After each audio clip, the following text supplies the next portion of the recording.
സമുദായത്തിലെ സ്ത്രീകൾ കാരണത്താലാണ്. فإن أول فتنة كانت في بني إسرائيل ബനൂ ഇസ്രായേലിൽ ആദ്യമായി ഉണ്ടായ ഫിത്ന പെണ്ണ് കാരണത്താലാണ് എന്ന് മുഹമ്മദ് റസൂലുള്ളാഹി സ്വല്ലല്ലാഹു അലൈഹി വസല്ലം. പെണ്ണ് കാരണത്താലാണ് ബനൂ ഇസ്രായേലുകാർ നശിക്കാൻ കാരണം. അല്ലാഹു ഒരുപാട് നിഅമത്തുകൾ നൽകിയിട്ടുണ്ട്, ഒരുപാട് അനുഗ്രഹങ്ങൾ അല്ലാഹു നൽകിയിട്ടുണ്ട് ബനൂ ഇസ്രായേലുകാർക്ക്. പക്ഷേ അവിടുത്തെ സ്ത്രീകൾ അഴിഞ്ഞാടിയപ്പോ ആ സമുദായത്തെ അല്ലാഹു നശിപ്പിച്ചു കളഞ്ഞു എന്ന് മുഹമ്മദ് റസൂലുള്ളാഹി. എങ്ങനെയാണ് അവർ അഴിഞ്ഞാടിയത്? അവരിൽ ചില ആളുകൾ ഹീൽഡ് ചെരുപ്പ് ധരിച്ച് പുറത്തിറങ്ങി എന്നുള്ളതാണ്. നീളമില്ലാത്ത പെൺകുട്ടികളൊക്കെ പൊതുജനങ്ങളെ വശീകരിക്കാൻ വേണ്ടി ഹീൽഡ് ചെരുപ്പിട്ട് പുറത്തിറങ്ങുക. അന്നുള്ളതല്ല, ഇന്നുമുണ്ടതൊക്കെ. എന്തിനേറെ മോതിരം ധരിക്കുമ്പോൾ വരെ അവിടുത്തെ സ്ത്രീകളുടെ ലക്ഷ്യം എന്താണ്? ഈ മോതിരം ധരിക്കുന്നതിൽ വരെ സ്ത്രീകളുടെ ലക്ഷ്യം ഈ മോതിരത്തിന്റെ താഴ്ഭാഗത്ത് നല്ല സുഗന്ധമുള്ള മിസ്ക് അവർ പുരട്ടാറുണ്ടായിരുന്നു. നല്ല സുഗന്ധമുള്ള പെർഫ്യൂമുകൾ, മിസ്കുകൾ, കസ്തൂരി. എന്നിട്ട് അവരെന്ത് ചെയ്യും? പൊതുജനങ്ങളുള്ള സമയങ്ങളിൽ, ആളുകൾ ഒരുമിച്ച് കൂടിയ സ്ഥലങ്ങളിൽ ഈ മോതിരം അവർ ഇളക്കാറുണ്ടായിരുന്നു. അപ്പോ അതിന്റെ അകത്തലങ്ങളിൽ നിന്ന് പരന്നു വരുന്ന സുഗന്ധം ജനങ്ങളുടെ മൂക്കിലേക്കെത്തും. ആളുകൾ നോക്കും, ആരാണിത്, എവിടെയാണിത്, ഈ സുഗന്ധം എവിടെ? അപ്പൊ ഈ പെണ്ണിനെ കാണും, പെണ്ണിന്റെ പിന്നാലെ. ഈ രീതിയിൽ ബനൂ ഇസ്രായേലുകാര് പഴയ കാലത്ത് അന്നത്തെ അപ്ഡേഷനാണത്. അന്ന് ജനങ്ങളെ വശീകരിക്കാനുള്ള വഴിയാണിത്. ഇന്നത്തെ വശീകരിക്കുന്ന വഴിയാണ് ടിക്ടോക്ക് എന്ന് പറയുന്നത്. ഇന്നിപ്പോ പെൺകുട്ടികൾ മോതിരത്തിന്റെ താഴെ ഇട്ടിട്ട് മിസ്കും പെർഫ്യൂമും കൂൾ വാട്ടറൊക്കെ അടിച്ചു പോയാൽ ഒരു കുഞ്ഞുമോന് നോക്കൂല. കാരണം എല്ലാരും കൂൾ വാട്ടർ അടിക്കുന്നതാണ്. അന്നത്തെ സൗകര്യങ്ങളായിരുന്നു, അത് വെച്ച് അവർ ചെയ്തു. ഇന്നത്തെ സൗകര്യം വെച്ച് നമ്മൾ ചെയ്യുന്നു. മഹാനായ മുആവിയ റളിയല്ലാഹു അൻഹു ഹജ്ജിന്റെ സമയത്ത് മിമ്പറിന്റെ മുകളിൽ കയറി ഒരു കെട്ടുമുടിയുണ്ട്, അദ്ദേഹത്തിന്റെ കയ്യിൽ ഒരു കെട്ടുമുടിയുണ്ട്. എന്നിട്ട് അവിടെ കൂടിയിരിക്കുന്ന ആലിമീങ്ങളുടെ മുഖം നോക്കി ചോദിച്ചു, എന്തേ നിങ്ങൾ മിണ്ടാത്തത്, എന്തേ നിങ്ങൾ പ്രതികരിക്കാത്തത്? ഈ മുടിക്കെട്ടുകൾ അല്ലാഹുവിന്റെ ഹബീബ് നിരോധിച്ചതല്ലയോ?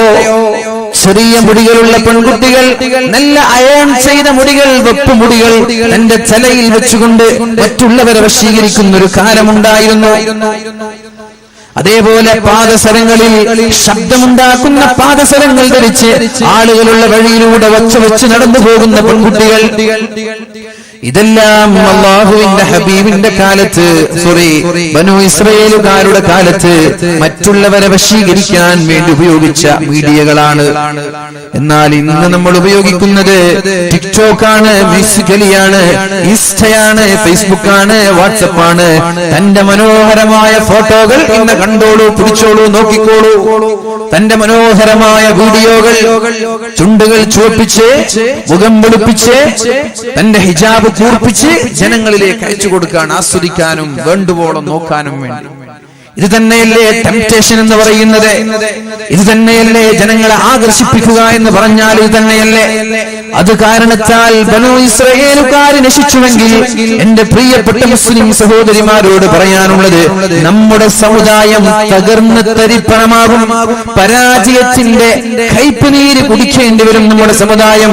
ഈ ഒരു ആഭാസം നിരന്തരമായി തുടരുകയാണെങ്കിൽ, ഈ ഒരു ആഭാസം തുടർന്നാൽ പരാജയത്തിന് ഇനി കാത്തിരിക്കാനില്ല, പരാജയത്തിന് കാത്തിരിക്കാനില്ല. ഹബീബിന്റെ കാലത്ത് തന്നെ യജൂജ് മഅജൂജിന്റെ വൻമതിലുകൾക്ക് വിള്ളൽ വീണിട്ടുണ്ട് എന്ന് മുഹമ്മദ് റസൂലുള്ളാഹി സ്വല്ലല്ലാഹു അലൈഹി വസല്ലം. ഹബീബിന്റെ കാലത്ത് യജൂജ് മഅജൂജിന്റെ വൻമതിലുകൾക്ക് വിള്ളൽ വീണിട്ടുണ്ട് എന്നാണ്. എന്നാൽ ആ വിള്ളലുകൾക്ക് വലിപ്പം കൂടി ഇതാ നമ്മൾ നശിക്കാൻ പോവുകയാണ്, തകരാൻ പോവുകയാണ്, പരാജയത്തിന്റെ കൈപ്പുനീര് കുടിക്കാൻ പോവുകയാണ്. അതുകൊണ്ട് എന്റെ പ്രിയപ്പെട്ട സഹോദരിമാരോട് പറയാനുള്ളത്, ഇത്തരം മീഡിയകളിൽ നിന്ന് മാറി നിൽക്കണം എന്നല്ല ഞാൻ പറയുന്നത്. അത് നിങ്ങളുടെ ഇഷ്ടമാണ്. ഹലാലായ രീതിയിൽ എങ്ങനെ ഉപയോഗിക്കാൻ പറ്റുമെന്ന് നിങ്ങളാണ് ആലോചിക്കേണ്ടത്. അപ്പൊ നമ്മൾ എന്ത് ചെയ്യണം? എന്താണ് ഇനി നമ്മൾ ചെയ്യേണ്ടത്? നമ്മുടെ വീഡിയോകളും നമ്മുടെ ഫോട്ടോകളും നമ്മുടെ ഫാമിലി സർക്കിളിന്റെ അകത്ത് തന്നെ ആയിക്കോട്ടെ, പുറം ലോകത്തേക്ക് വേണ്ട, പൊതുജനങ്ങളുടെ മുമ്പിലേക്ക് വേണ്ട. നിന്റെ ആങ്ങളമാർ, നിന്റെ ഭർത്താക്കന്മാര്, നിന്റെ മക്കള്, നിന്റെ വീട്ടുകാർ കണ്ടോട്ട് കുഴപ്പമില്ല. നിന്റെ അഭിനയം, നിന്റെ സൗന്ദര്യം, നിന്റെ ശരീരം, നിന്റെ വസ്ത്രം, നിന്റെ എല്ലാ അക്ഷരങ്ങളും നിന്റെ വീട്ടുകാർ കണ്ടോട്ടൊരു കുഴപ്പമില്ല. പക്ഷേ പൊതുജനങ്ങളുടെ മുമ്പിലേക്ക് പ്രദർശിപ്പിക്കുന്നത്, അന്യപുരുഷന്മാരുടെ മുമ്പിലേക്ക് നീ പബ്ലിഷ് ചെയ്യുന്നത് തെറ്റ് തന്നെയാണ്. മുസ്ലിം സമുദായത്തിന് തെറ്റാണ്. ഇനി ലിബറലിസം തലക്ക് പിടിച്ച ആളുകൾ, സോഷ്യലിസം തലക്ക് പിടിച്ച ആളുകൾ, യുക്തിവാദം തലക്ക് പിടിച്ച ആളുകൾ, ഫെമിനിസം തലക്ക് പിടിച്ച ആളുകൾ, നിങ്ങൾക്ക് സുഖമില്ലേ എന്ന് ചോദിച്ചാൽ പറയാനുള്ളത് ഇത് എന്റെ അഭിപ്രായമല്ല, മുസ്ലിമീങ്ങൾ പറയുന്നത് അള്ളാഹുവിന്റെ തീരുമാനമാണ്, അള്ളാഹുവിന്റെ പരിശുദ്ധ ഖുർആനിന്റെ തീരുമാനമാണ്. നമ്മുടെ സ്വയം തീരുമാനമല്ല നമ്മൾ ഇവിടെ പറയുന്നത്. അതുകൊണ്ട് അംഗീകരിക്കേണ്ടവർക്ക് അംഗീകരിക്കാം, അല്ലാത്തവർക്ക് തള്ളിക്കളയാം. ലക്കും ദീനുക്കും വലിയ ദീൻ. നിങ്ങൾക്ക് നിങ്ങളുടെ മതം, ഞങ്ങൾക്ക് ഞങ്ങളുടെ മതം. ഞങ്ങളത് പറയും.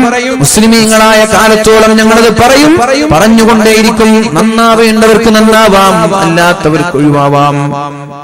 ഈ അടുത്ത് എ റഹ്മാന്റെ ഒരു മകളുടെ ഫോട്ടോ ഫേസ്ബുക്കിലൊക്കെ ഒരു പ്രാകൃത വേഷം എന്ന രീതിയിൽ പലരും ഷെയർ ചെയ്യുകയുണ്ടായി. എ റഹ്മാന്റെ എന്തോ ഒരു അവാർഡ് വേളയിൽ അദ്ദേഹത്തിന്റെ മകൾ പർദ്ദ ധരിച്ചു, മുഖം മറച്ചു, എന്നിട്ട് മുഖവും മുഖയും ഒന്നും കാണാതെ ഏതോ ഒരു അവാർഡ് സ്വീകരിക്കാൻ വേണ്ടി വന്ന ഒരു ഫോട്ടോ. അദ്ദേഹത്തിനെതിരെ പലരും കുതിര കയറി. നിങ്ങൾ ഇങ്ങനെയാകുമെന്ന് ഞങ്ങൾ വിചാരിച്ചില്ല, ഇത്രത്തോളം അപരിഷ്കൃതനാകുമെന്ന് വിചാരിച്ചില്ല. അദ്ദേഹം എന്ത് ചെയ്തു? അദ്ദേഹത്തിന്റെ ഭാര്യയുടെയും മറ്റൊരു മകളുടെയും ഫോട്ടോ അദ്ദേഹം ഫേസ്ബുക്കിൽ ഇട്ടിട്ട് പറഞ്ഞു, അതവളുടെ ഇഷ്ടമാണ്, ഞാൻ അവളെ തടയാൻ പോയില്ല. എന്റെ ഒരു ഭാര്യ തലമറക്കാതെ ജീവിക്കുന്നുണ്ട്, എന്റെ ഒരു മകളും തലമറക്കാതെ ജീവിക്കുന്നുണ്ട്, ഞാൻ അവളെയും തടഞ്ഞില്ല. ഇപ്പുറത്തൊരു പെണ്ണ് പർദ്ദ ധരിച്ച്, മുഖം ധരിച്ച്, കയ്യൊറ ധരിച്ച് ജീവിക്കുന്നുണ്ട്, അവളെയും ഞാൻ തടഞ്ഞില്ല. എന്നാൽ യുക്തിവാദികൾക്ക് എന്താ വേണ്ടത്? തലമറക്കാതെ ശരീരത്തിന്റെ ഔറത്ത് മറച്ച ആളുകളെ ഒരു പിതാവ് തടയുന്നത് അവർക്ക് ഇഷ്ടമല്ല. ഏതെങ്കിലും ഒരു പെണ്ണ് തലമറക്കാതെ ഔറത്ത് മറക്കാതെ പൊതുജനങ്ങൾക്കിടയിൽ ഇറങ്ങുകയും അതിന്റെ പേരിൽ പിതാവ് ശകാരിക്കുകയും ചെയ്താൽ കുതിര കയറാൻ ഇവിടെ യുക്തിവാദികൾ വരും. അദ്ദേഹത്തിന്റെ ഭാര്യയും മകളും തലമറക്കാത്തതിൽ അവർക്ക് യാതൊരു കുഴപ്പമില്ല, മുഖം മറക്കാത്തതിൽ കുഴപ്പമില്ല, ശരീരത്തിന്റെ അവയവങ്ങൾ മറക്കാത്തതിൽ അവർക്ക് കുഴപ്പമില്ല. അവരുടെ കുഴപ്പം ഒരു പെണ്ണ് അവളുടെ സ്വന്തഷ്ടപ്രകാരം, അവളുടെ സ്വയം ആഗ്രഹപ്രകാരം ശരീരം മുഴുവനും മറച്ചാൽ യുക്തിവാദികളെ നിങ്ങൾക്കെന്ത്, ഫെമിനിസ്റ്റുകളെ നിങ്ങൾക്കെന്ത്, ലിബറലിസം തലക്ക് പിടിച്ച നിരീശ്വരവാദികളെ നിങ്ങൾക്കെന്ത്? ഓരോ ആളുകളുടെ ഇഷ്ടമല്ലേ ഓരോ ആളുകൾ വേഷം ധരിക്കുന്നത്, ഓരോ ആളുകൾ വസ്ത്രം ധരിക്കുന്നത്, ഓരോ ആളുകളുടെ ഇഷ്ടമല്ലേ ചുറിയാൻ വരരുത്. നിങ്ങൾക്ക് ഇഷ്ടമുള്ളത് നിങ്ങൾക്ക് ധരിക്കാം, നമ്മൾക്ക് ഇഷ്ടമുള്ളത് നമ്മൾ ധരിക്കുന്നത്ര മാത്രം. അത് തന്നെയാണ് വാലിലും ഒരാളെയും ഇവിടെ നിർബന്ധിക്കാൻ പോകുന്നില്ല. നിങ്ങൾ അത് തന്നെ ധരിക്കണം, അത് തന്നെ ചെയ്യണം. ഒരാൾക്കും ഇവിടെ നിർബന്ധമില്ല. വേണ്ടവർക്ക് കേൾക്കാം, അല്ലാത്തവർക്ക് തള്ളാം. അതാണ് നമ്മുടെ വാലിന്റെ ഉദ്ദേശം. ഇവിടുത്തെ വാലുകൾ വേണ്ടവർക്ക് കൊള്ളാം, അല്ലാത്തവർക്ക് തള്ളാം. വേണ്ടവർക്ക് ഉൾക്കൊള്ളാം, അല്ലാത്തവർക്ക് അവഗണിക്കാം. ഒരാളെയും നിർബന്ധിപ്പിച്ചത് ചെയ്യണമെന്ന് ഇസ്ലാം എവിടെയും പറയുന്നില്ല. ദീനിൽ അടിച്ചേൽപ്പിക്കുന്ന സമ്പ്രദായമേ ഇല്ല എന്ന് പരിശുദ്ധ ഖുർആനിൽ അല്ലാഹു പറയുന്നുണ്ട്. അതുകൊണ്ട് ഒരൽപ്പമെങ്കിലും എന്റെ ശബ്ദം ശ്രവിക്കുന്ന പ്രിയപ്പെട്ട സഹോദരിമാരോട്, ചെറുപ്പക്കാരികളോട് എനിക്ക് പറയാനുള്ളത്, നിങ്ങൾ യഥാർത്ഥ മുസ്ലിമാണെങ്കിൽ, അള്ളാഹുവിനെ പേടിയുള്ള ഒരു സത്യവിശ്വാസിനിയാണെങ്കിൽ നിങ്ങളോടാണ് പറയുന്നത്. കാരണം നിന്റെ സൃഷ്ടാവ് അള്ളാഹുവാണ്, നിന്റെ ദൈവം അള്ളാഹുവാണ്, നിന്നെ സൃഷ്ടിച്ചത് അള്ളാഹുവാണ്. അപ്പൊ നിന്റെ തീരുമാനം പറയേണ്ടത്, നീ എന്ത് ധരിക്കണം, നീ എങ്ങനെ ജീവിക്കണം, നീ എന്ത് തിന്നണം എന്ന് പറയേണ്ടത് അള്ളാഹുവാണ്. ഈ മൈക്കിന്റെ പ്രൊഡ്യൂസറാണ്, ഇതിന്റെ സൃഷ്ടാവാണ്.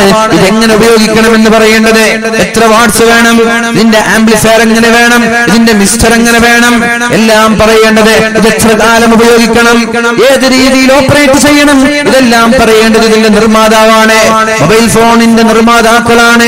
ഇതെങ്ങനെ ഉപയോഗിക്കണമെന്ന് പറയേണ്ടത്, വെള്ളത്തിലിടണോ ഇടേണ്ടേ എന്ന് പറയേണ്ടത്, വെള്ളത്തിലിടാൻ പറ്റുമോ ഇല്ലേ എന്ന് പറയേണ്ടത് ഇതിന്റെ നിർമ്മാതാക്കളാണ്.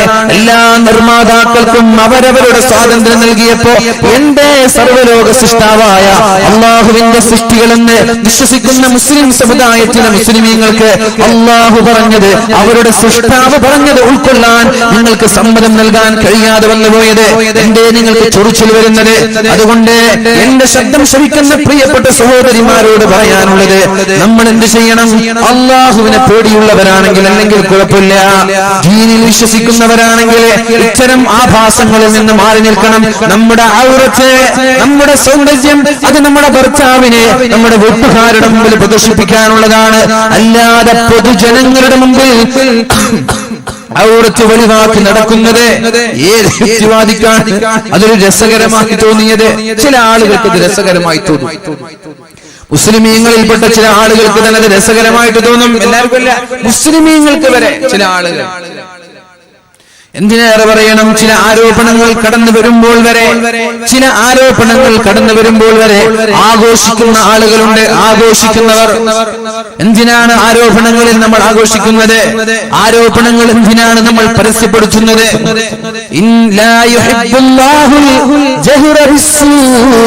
അള്ളാഹുവിന് ചിന്മയെ ഒരിക്കലും പരസ്യപ്പെടുത്തുന്നത് അള്ളാഹുവിന് ഇഷ്ടമല്ല. ചിന്മകളെ പരസ്യപ്പെടുത്തുന്നത് അള്ളാഹുവിന് ഇഷ്ടമല്ല എന്ന് അള്ളാഹു തആല പരിശുദ്ധ ഖുർആനിലൂടെ നമ്മൾക്ക് പഠിപ്പിച്ചു തരുന്നുണ്ട്. ആര് ചിന്മ ചെയ്താലും അത് പരസ്യപ്പെടുത്താൻ പാടില്ല എന്നാണ്.